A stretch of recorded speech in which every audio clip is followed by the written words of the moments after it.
The Pagan Invasion is an explosive new 13-part video series providing a thorough behind-the-scenes examination of today's New Age movement and neo-pagan revival. Each superbly produced volume features rare footage from around the world, along with expert analysis by noted Christian leaders and authors. For more information, contact your local Christian bookstore or call 1-800-828-2290. California residents call 1-800-633-0869.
Hello, I'm Chuck Smith.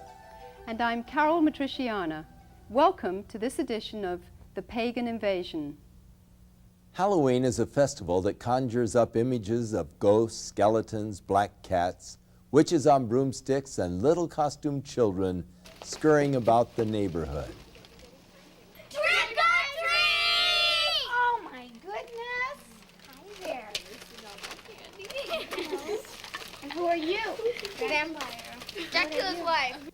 While there are some people who may be concerned about the origins of Halloween and its focus on blood, death, horror, and the occult, to millions of youngsters across the nation, it has been adopted as a time to pursue scary fun. It is an opportunity to dress up in ghoulish or fanciful costumes, to engage in the fantasy of being a witch or a vampire, ghost, or devil. Eager trick-or-treaters solicit candy door to door or bob for apples at Halloween parties.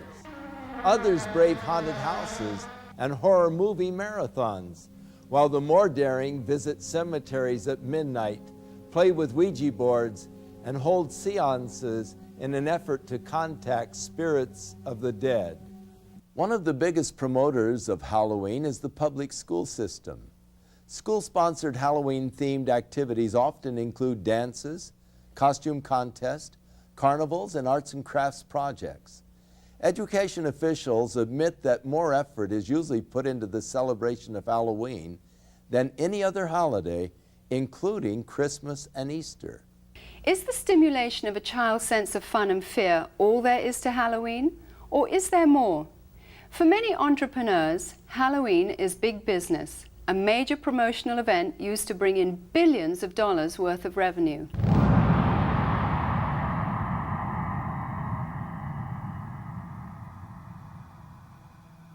In addition to the usual costumes of cartoon characters for children, a growing number of outlets are featuring more macabre and sinister creations for purchase. This one well-known department store chain will sell more than $500 million worth of Halloween paraphernalia this year. And that doesn't include revenue from the sales of trick-or-treat candy. Costume shops such as this one are able to stay in business year-round as a result of the tremendous sales and rentals they receive during the Halloween rush. Farmers also view Halloween with an eye toward making big profits. Pumpkins are a traditional Halloween accessory used by households nationwide as jack-o'-lantern decorations. This one Southern California field of only 164 acres will yield nearly $250,000 to its owner. Halloween is manipulated by the promoters of horror movies and videos as a major marketing opportunity. While horror films used to be synonymous with B-movies and considered the conventional low-budget industry standby, today they account for nearly 20% of all of the revenue received by feature film producers and distributors. The success of the technical revolution in special effects has attracted serious film directors to produce well-crafted, elaborate horror productions. A recent visit to the Video Software Dealers Association exhibition in Las Vegas showed that the two biggest selling artistic genres were pornography and horror. Hollywood is continuing to capitalize on society's growing craving for the occult and demonic. The irony is that while these producers label such films as fun and make-believe, many of them hire practicing witches or Satanists as technical advisors who ensure the authentic reproductions and performances of rituals, sacrifices, spells, and curses. People are so hyper during the day, they need to come home and watch something that's totally unreal so they can release themselves from all the pressures. It's just the type of thing that makes you laugh and forget about life. Over the last 2 decades, most horror films have become far more graphic in their depictions of violence and cruelty. Movies affectionately known as splatter films routinely detail torture and dismembering of bodies, drinking of blood, cannibalism, rape, and a host of other grotesque atrocities. Well, we think it's pretty fun. A lot of people just like it because it's fun, it's wacko, it's not real, and so it's just the type of thing that people like to watch because you don't have to think reality when you watch it. When it comes to gore or splatter or any other particular genres, the justification lies in our Constitution. I don't feel anybody has the right to tell me what I can or cannot watch. Most of these films receive R ratings, which mean that children under 17 cannot view the film or rent the video without the accompaniment of an adult. Yet this precaution is seldom enforced, for 15 is the average age of those who see these films. While many producers claim that these gruesome spectaculars are merely fun and not dangerous to the psyche of our youth, many of the scenarios from the horror films are duplicated in copycat crimes which make for sensational headlines.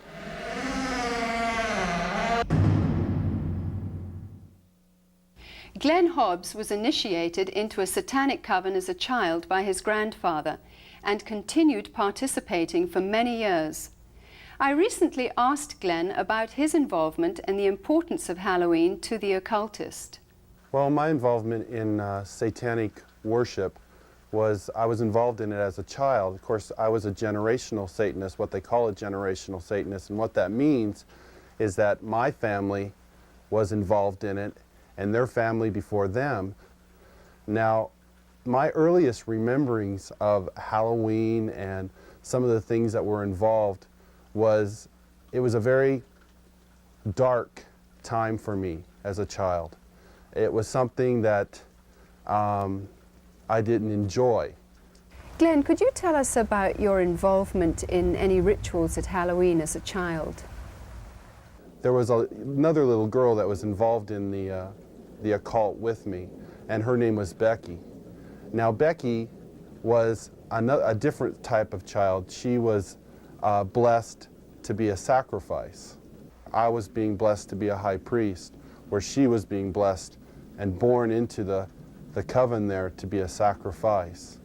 Now, we were in a ritual where we were married together. It was a marriage to the beast, and me and the little girl were married together, and there was a lot of sexual abuse that took place, and a lot of blood that was spilt over us, joining us together. When do Halloween rituals actually begin, and what is the ultimate purpose of Halloween? Well, the ritual that I remember the most clearly began about the end of September. Me and the little girl, the one I mentioned named Becky, the abuse was very concentrated at that time. We were taken into several rooms where our clothing was removed. We spent the next couple of weeks in a kind of a shack where a lot of rituals went on, where a lot of animals were killed. They summoned Lucifer and his spirit to come and possess me, and so that I would be blessed to take over the position of the high priest at a certain point in time. Now, Halloween night, they had again put me and the little girl in the back of this van, and we again drove off, which seemed like for a long time. We were drugged once again, and we finally came to this stop. They took the little girl out and they left me in the van. I could hear a lot of commotion that was going on outside. People that were screaming and yelling, and this low murmuring and a moaning noise that was going on, like some kind of a low chanting noise that was going on. So I knew in my mind there was some type of a ritual going on, because I'd heard that many times before. You know, it was real common to see people fall on the ground and convulse and go into convulsions during rituals and stuff with the demonic presence that were around. And finally, a woman came to the back of the van and she said, "It's time to go." And she brought me out of the van, and I could see that there was just a lot of people around. Some were dressed in dark brownish kind of robes with hoods over them. They took me up and they led me up to this stone altar. And I remember I saw the little girl, and she was on the altar.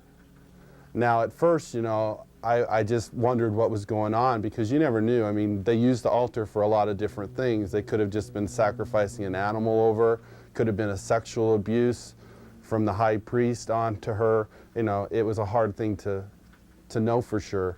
Well, they ushered me up to the altar, and I could see that they had bound her feet.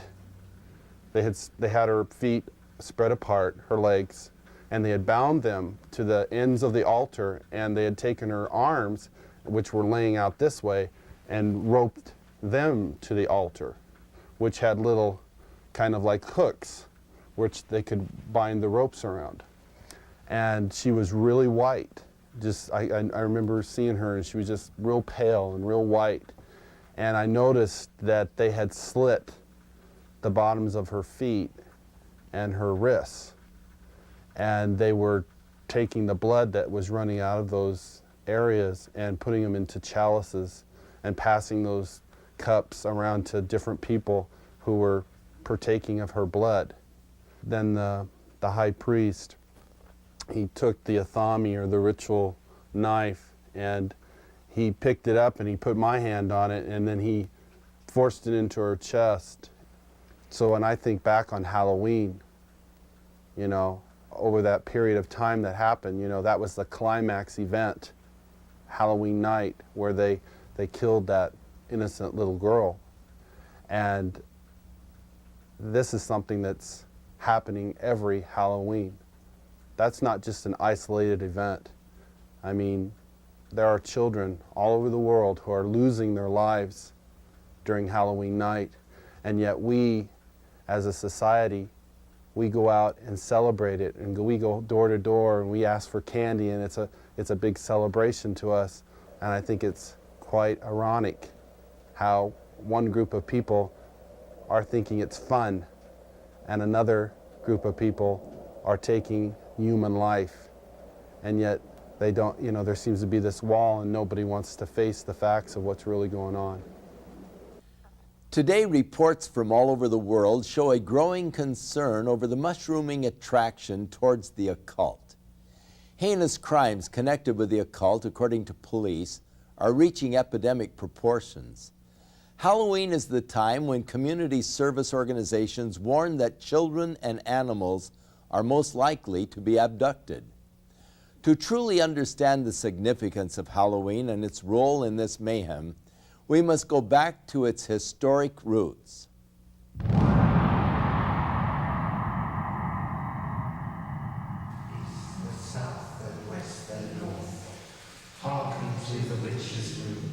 What you are looking at are actual rituals and spells being performed by practicing witches and druids throughout America and Europe. These are not actors or reenactments, they are real. Most of Halloween's customs are the remainders of pagan superstition relating to Samhain, the Druidic New Year. The Druids were the influential priests, magicians and sorcerers of the nature religions that prevailed in early northern Europe. These native beliefs permeated Celtic culture for about 2,000 years, up until the introduction of Christianity. Today, a revival of the practices of Druidism, along with various forms of witchcraft and nature worship, are sweeping across Europe and North America. Power of the sun. Power of the sun. The Druid orders are full of people from all walks of life, from soap opera stars to doctors and lawyers, dentists and toilet cleaners. Anybody can be a Druid. I'm standing on Primrose Hill, which is one of the sacred sites in London, and it was here that the Druid order was inaugurated in its last most recent cycle in 1717, when a number of Druids from Wales and Scotland and Ireland and Brittany and England came together, and it is here that some of the ceremonies are held. Samhain was seen as a time when the dividing line between the dead and the living was at its thinnest. Consequently, contact with spirit beings was thought to be easiest. Samhain was also one of the major fire festivals of the Celts. At this time, the Druidic priesthood led the people in diabolical worship ceremonies in which they would sacrifice animals and humans in ritual killings. Human sacrifice has absolutely no place in the modern tradition. Just because we see a pagan revival doesn't mean that we wish to go back to barbarism of any sort. So it's a bit of a red herring. It's not something we like to talk about. The name for Druids is believed to come from the Greek word drus, meaning oak. Druids usually select groves of oaks for their ceremonies and use the leaves in their sacred rites. The work of the Druids consists in reuniting us with the world of nature externally and internally with that stream of ancient wisdom and knowledge. Sharing the Druidic tradition of nature worship is witchcraft. The title witch is from the Saxon word Wicca, meaning the one who practices sorcery. The Oxford Dictionary states that a Wiccan is one who is twisted, bent or warped. Despite attempts from modern Wiccans to sanitize the original intention of witchcraft, its practice cannot be divorced from demonology. O guardians of the watchtower of the east, I, Ishtar, high priestess and witch, do summon and stir thee. I command thy presence at this our meeting, to guard over our circle and to witness our rights.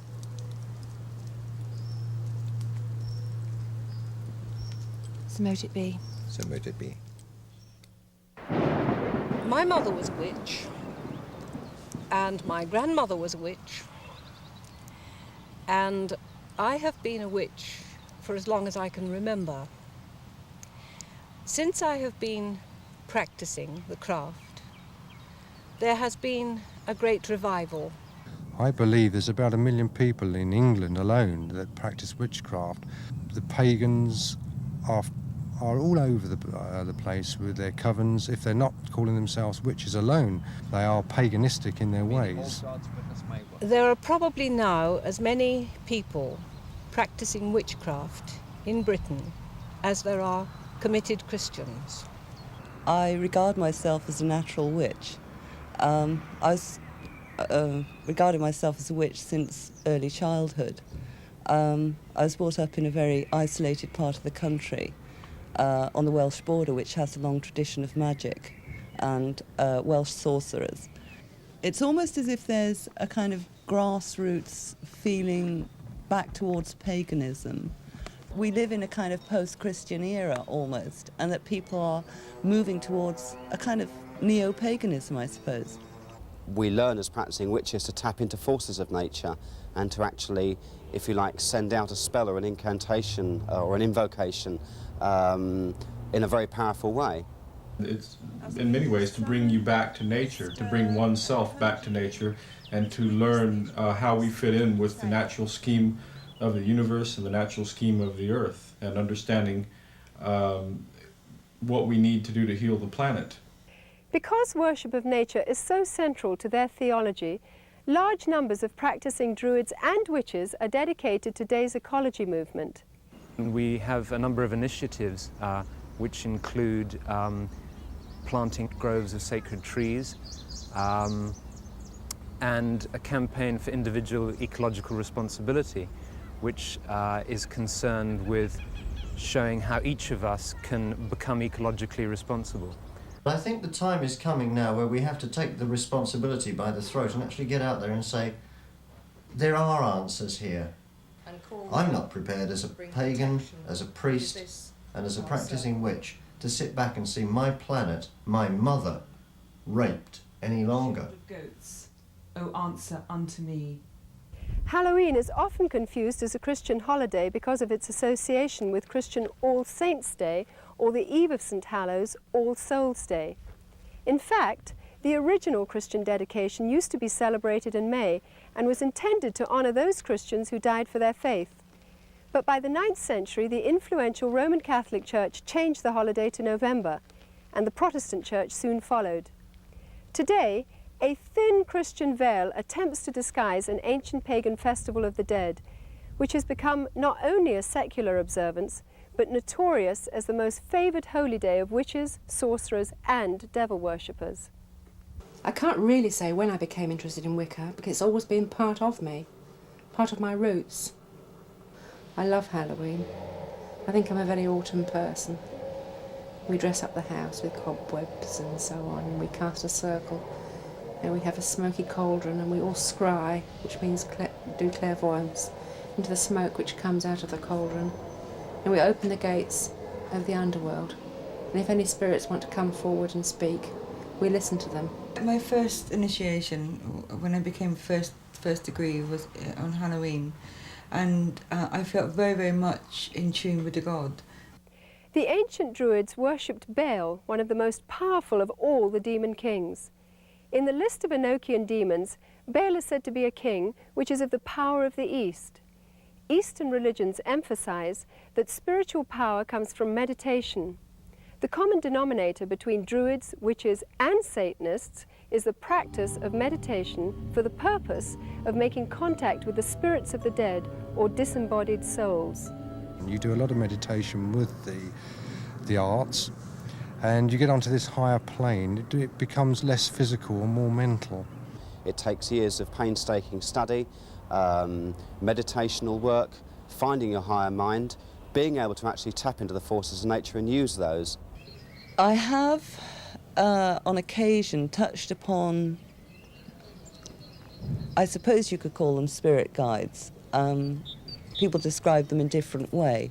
I am aware of a hierarchy of spiritual advisors who live on another plane of consciousness that you can approach, that will acknowledge you and advise you and assist you. We have what we call contacts. There are other names for them. They are beings, that's the easy thing to call them, which can be people who have lived on the earth, or they can be God forms. They become almost as real as the people standing next to you. And whoever else you call doesn't actually materialize. You can't see them in the physical sense, but mentally you know that they are there. You can see them in your mind's eye. They represent really forces in the universe. Forces that are like gravity or wind, but they're forces that have to do with our internal makeup and make our minds work in the way that they work.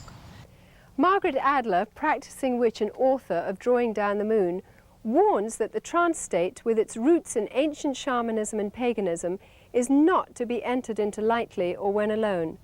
For the spirit to be contacted actually enters the witch's body, using it to deliver a verbal message.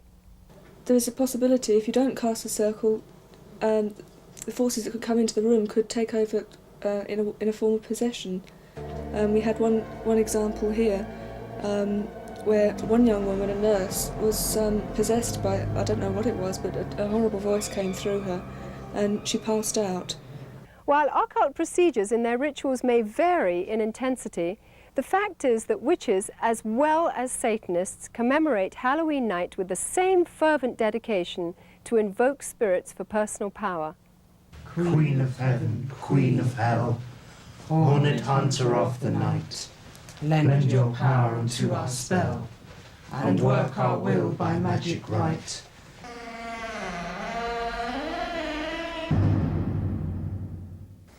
Glenn, you've now been a Christian for some time. What is your reaction when you see Halloween celebrated by people?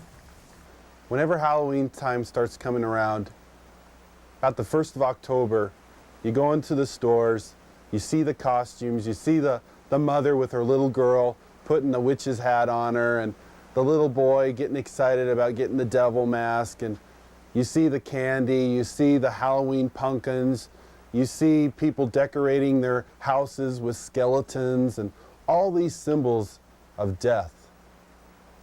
You know, it only serves to bring back horrifying memories to me. Memories of death, memories of children being so abused, so ripped of everything, their character, all in the name of Satan. If a person could really stop the next time they go into that store and realize that there are children who are going to lose their life because people are taking this a step further. There are people out there who don't just celebrate Halloween with trick-or-treat candy. This is a religious holiday to them. This is something that is holy and sacred, and they are taking innocent human life. I can't say, go ahead and have Halloween fun. It doesn't matter if you're participating in Halloween, even if you're not a Satanist, you know, if it's just for fun. No, because these Satanists are using this as a smokescreen. Glenn, you said that Halloween is a religion of Satan. What do you think when you see churches and Christians celebrating Halloween? It makes me sick that the Church of Jesus Christ would take on this horrible demonic thing that is happening in our world. Christians should be the ones who are standing up against this. Christians should be the ones who are saying these terrible things are happening and we want to stand against this. Churches should not be having these Halloween parties at all. They should be coming together as brothers and sisters in Christ, binding together and coming against these dark forces, praying for these children that God will spare their lives, that somehow God will intervene and save these children. Whether the public chooses to believe in the frightening growth of Satanism or not, the fact is that a highly organized network of Satanists are operating in America and Europe today. They seem to be respectable members of society and are integrated into all professions and walks of life. We go now to a special report from noted author Hal Lindsey, who is on location at a site known to be used for satanic rituals.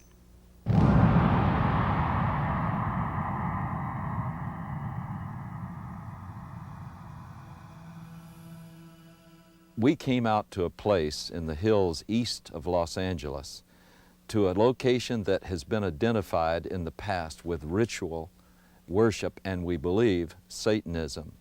Frequently, this site has been discovered with candles that had been used in ritual, and you can look at some of the artifacts we found here today, upside-down crosses that were put around, bones that are scattered around here, and various satanic symbols, but also something disturbing in the light of what we'll be talking about in the future, and that is the diaper of a very, very small baby. You know, I believe that this country is experiencing a pagan invasion, including a new upsurge of practice of witchcraft, the New Age, and as we will talk about today, outright Satanism. Around the middle of the 1960s, there was a dramatic upsurge in satanic worship, beginning with Anton LaVey and his writing of the Satanic Bible and the founding of the Church of Satan in San Francisco in 1966. I watched as this accelerated, not just in the West Coast, but around the country. When Charles Manson and his gang in 1969 committed the horrible, brutal crime at Sharon Tate's home, this was done in connection with all of the paraphernalia of Satan worship. This started a whole avalanche of satanic crimes. We've seen serial murders. We have watched as one after another has been brought to light. Many murders where satanic symbols have been discovered, the pentagram, 666, and all sorts of things of this nature were done. But more distressing, we have found all over the country reports that there are animals that have been mutilated in a very skillful and specific style that shows that they were ritually offered as sacrifices. There are now confirmed cases where there have been girls that have been used as breeders and their infant children have been sacrificed to Satan. Halloween seems to be the high holy day for the Satanist and the occultist. Halloween is the time when all across the country, in secret little places, in the dark, there will be little babies sacrificed to Satan. You don't believe it? I know it's hard to believe myself, but there has been such an acceleration of worship of Satan that we believe that these sorts of things are happening, and we have evidence that they are. Satanism exists in this country as it exists elsewhere. It is appallingly evil. It is about murder. It is about child abuse. It's about sexual abuse. It is no joke and must be taken seriously and must be dealt with. If they can ritually abuse children, if they can in any way sexually abuse children, anything to destroy a child's innocence or their trust or their wonder at the world, they will do it. The most tragic stories that I've ever heard are where a child has told people what's been happening, and the adults have said, "Don't be stupid, that doesn't happen in this country, you're making up stories, you're lying." The problem we're coming across is that the higher officials in these public organizations do not want to acknowledge that this is occurring. We need to lift that veil of misunderstanding and saying, hey, this is a crime to be dealt with. It's the crime of the 90s. It's not going away. Satanists want to recruit. We know that it's been going on for many years. This is not new, but their arrogance and their outwardness about the way they recruit is becoming unbelievable. Sometimes they'll simply suck them in through the local high schools, sex and drug parties. We have an epidemic of young people participating in some strata of Satanism. Now, that doesn't mean that they're all out sacrificing human beings, but they may very well be doing the rituals that involve mutilation of animals. One fire department individual told me all of the woods around our area have these types of rituals going on. It is believed that if you kill an animal, that exerts a tremendous amount of energy that the people there can sort of vampirize on, and so animals would be slain. And this is especially true on the high holidays like Beltane and Samhain, Halloween and May Eve. There's something about sacrifice. If you do it once, you want to do it all the time. Once you've actually passed the barrier of sacrificing an animal, you get this sort of bloodlust where you really want to do it. And I really wanted to do it.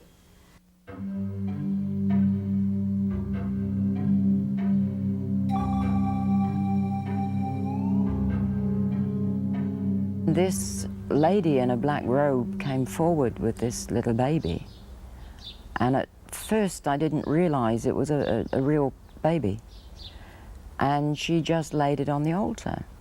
It was breathing, but it wasn't crying.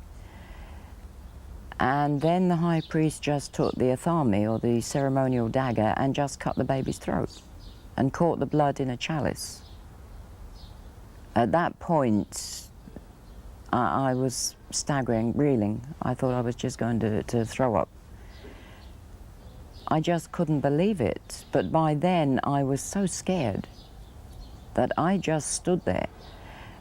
And then when I was led forward, I thought, this is it. It's your turn. They're going to kill you. And I was lifted up onto the altar. Now, I at that time was still in white. It was part of a sacrifice known as the sacrifice of the White Virgin. And the same blood that had come from the baby was daubed all over my body. Then the high priest raped me. And I think at that moment, I was just, the fact I was still alive went through my mind. I thought, you're still alive. I then had to sign in blood a parchment stating that I would never, ever reveal what had happened in a coven. If I did, I would die. Are human beings being sacrificed? Yes, they are. There's a lot of things that I would look for to make a determination on a ritualistic crime. It could be marks that are found at the scene. It may be things like a pentagram. It may be an upside-down cross. It could be, again, the number 666. It could be a loss of blood in the body, certain parts removed in a certain manner. They're victims. Some are targeted for specific reasons. One, because they wouldn't join. Two, because they did join and they want to drop out. Some of their victims are themselves. They voluntarily do it. In many satanic groups, a mother will be asked to sacrifice her own child to Satan, and she may even, in fact, be ritually impregnated to do that. She may even specifically have been impregnated, and then when the child is born, they never register the child as being born, and they kill it in a very horrible way, and sometimes the mother herself is actually asked to do it. Some of you may not even believe what you've just seen. You may believe that this is just something that's aberrational and that it just doesn't reach the mainstream of America. But just think about some of the headlines we've had recently. The case in Matamoros, where a group in Mexico were practicing human sacrifice, where they kidnapped and actually sacrificed several innocent young people. And think about the Night Stalker case here in Los Angeles, with Ramirez brazenly flashing the satanic symbol and saying, "Hail Satan," and holding up his palm with a pentagram in it. And yet Ramirez was convicted of some of the most brutal crimes that we've ever seen in this civilized society.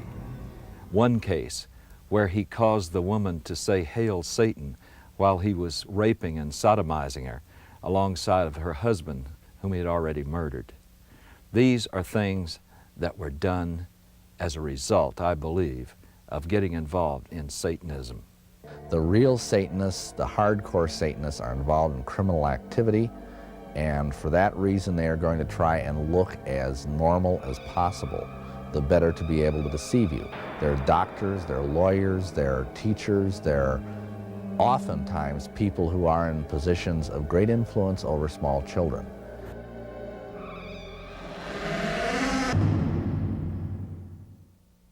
In a recent letter to syndicated advice columnist Ann Landers, a concerned parent wrote of a fourth grade teacher who had asked her students to write a short essay on what they would most like to do to celebrate Halloween.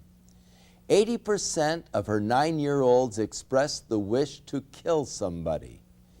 It is easy to see how Halloween's ambiance can promote an unhealthy desire for violence. All of today's seemingly innocent Halloween customs and symbols have their origins in the ancient Celtic Day of the Dead. For example, the practice of trick-or-treat is from Celtic tradition, where people gave food in return for blessings from spirits of the dead. Failure to supply treats would result in demonic retaliation. Jack-o'-lanterns grew out of the Celtic tradition of carving the faces of demonic spirits on turnips and later on pumpkins. The World Book Encyclopedia says the apparently harmless lighted pumpkin face of the jack-o'-lantern is actually an ancient symbol of a damned soul. Candlelit pumpkins, or skulls, at a home signified that the occupants were sympathetic to Satan and would therefore receive mercy by spirits and trick-or-treaters on their Halloween rounds. Perhaps the most sickening of all Druidic New Year practices were the human sacrifices which occurred at midnight. Adults and children alike would be thrown into huge fires while the celebrants danced around them in demonic fits of abandon. By morning's light, only ashes and bones would remain. These were called bone fires, which is where we get the tradition of bonfires today. The Druids believed that black cats were reincarnations of the evil dead and were possessed with supernatural power and knowledge. Bobbing for apples was part of the Druidic New Year sexual divination ceremony of fertility. The broomstick and witches' hats were originally considered phallic symbols. When used in the rituals of witchcraft, these objects supposedly transform the sexual energy released during orgasm into psychic energy. By understanding the pagan origins of Halloween, we can no longer claim ignorance. As parents, we are called to a sense of responsibility and must decide whether to allow our children to participate in occultic celebrations which glorify the powers of darkness. Deuteronomy chapter 18 spells out God's position concerning man's participation in divination, sorcery, or communicating with the dead. Verse 12 states that whoever does these things is detestable to the Lord. By participating in the customs of Halloween, whether in fun or ignorance, we are continuing in practices which have been consecrated to Satan. People who love the Lord should stand for separation from these things and not compromise. Christians can gather together at Halloween and use the night to educate themselves to the dangers of paganism and to take the opportunity to pray and wage spiritual warfare against the powers of darkness in their community. It can be combined with a time of worship, praise, and thanksgiving to our Heavenly Father for victory over Satan, death, and hell. Many of the people appearing on this program got involved in the occult because of a desire for divine-like power. The source of occult power is Satan. It is deceptive, exploitive, and will eventually fail to deliver on its promises. And there is always a hidden and heavy price to pay. The power God offers mankind, on the other hand, stems from a personal caring for that which He created. If you don't know God, but would like to experience His life-changing power, then recognize that Jesus Christ wants to be the Lord and Savior of your life. If you accept the fact that His death and resurrection is payment in full for all of your sins, you will have everlasting life. Within all of us, there is a God-shaped vacuum. Throughout the ages, man has attempted to fill that void with the things of the world. But it is only through a relationship with our Creator that we can be truly satisfied. His Holy Scriptures reveal the way in which we can be reconciled to God, and that is through the provisions of His Son, Jesus Christ. I'm Chuck Smith. And I'm Carol Matriciana. Join us again for another edition of The Pagan Invasion.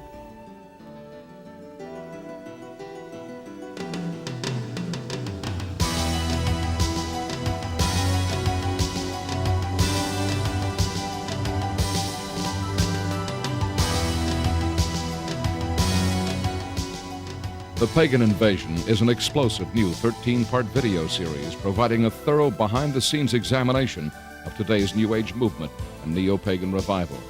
Each superbly produced volume features rare footage from around the world, along with expert analysis by noted Christian leaders and authors. For more information, contact your local Christian bookstore or call 1-800-828-2290. California residents call 1-800-633-0869.